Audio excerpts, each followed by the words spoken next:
You ask Tiger to solve. This deals with linear equations with one unknown. The final result is s=3. Let's solve it step by step. Simplify the expression. Expand the parentheses. Multiply the coefficients.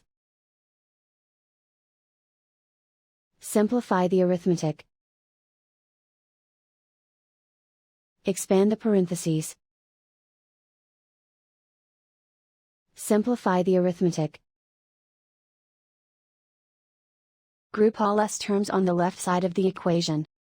Subtract 3s from both sides. Group like terms.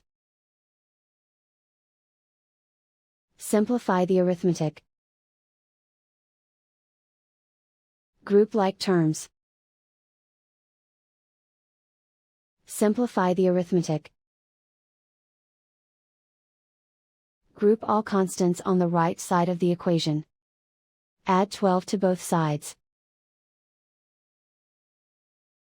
Simplify the arithmetic.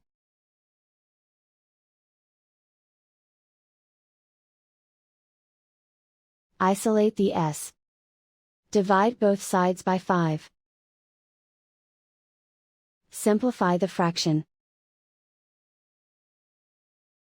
Find the greatest common factor of the numerator and denominator. Factor out and cancel the greatest common factor. And so the final result is s=3.